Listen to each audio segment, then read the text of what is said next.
All right, well, politics investigations march on, even with Hillary Clinton presently sidelined this week, trying to get some rest ahead of resuming her schedule after this diagnosis of pneumonia.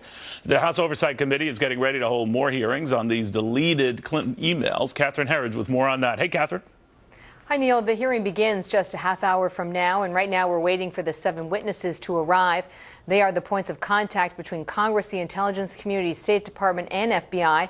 Committee Republicans are investigating why the FBI's investigative file into the Clinton emails that was sent to Congress had so many sections removed, what they call redacted, because the FBI director had promised more.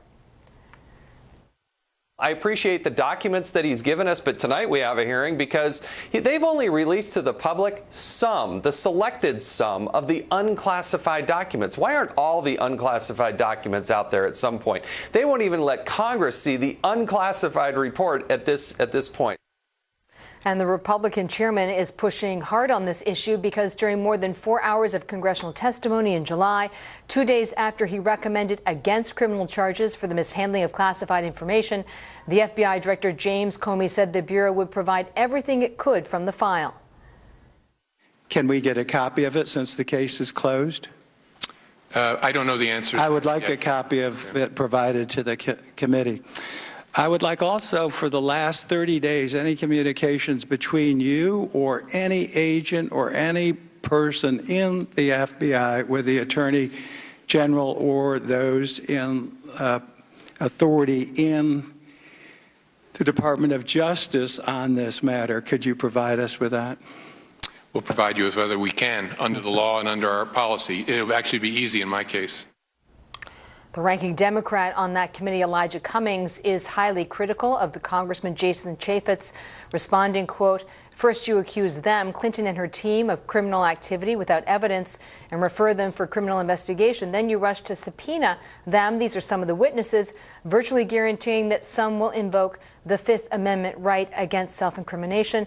And if you're wondering why these hearings are kind of racked and stacked so quickly this week, it's because the Government Oversight Committee, along with the Judiciary Committee, is under a lot of time pressure to wrap this up by the end of the month, because come October, everyone will be out campaigning, Neil.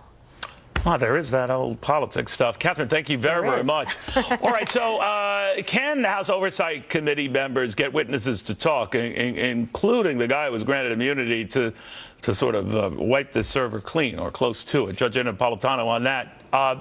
How do you force that guy to talk?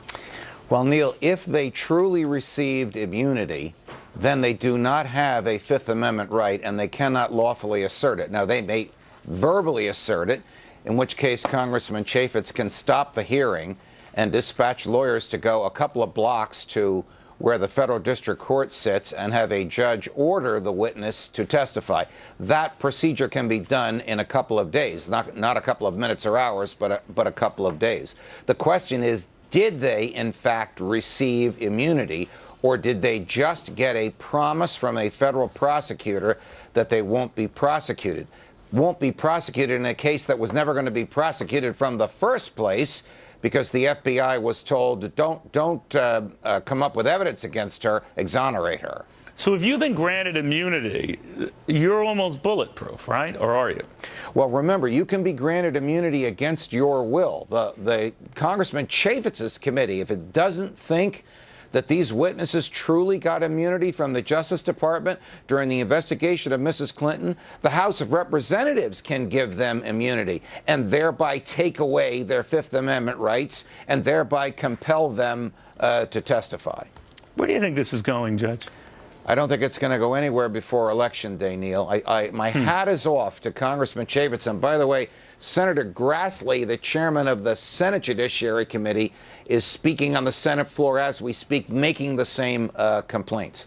My hat is off to them for trying to get to the bottom of it, but I don't think that there's enough time for them to do so, because as Catherine indicated, they're gone in October, and that's just 3 weeks from now. Wow. Judge, thank you very much. Good seeing you. Likewise.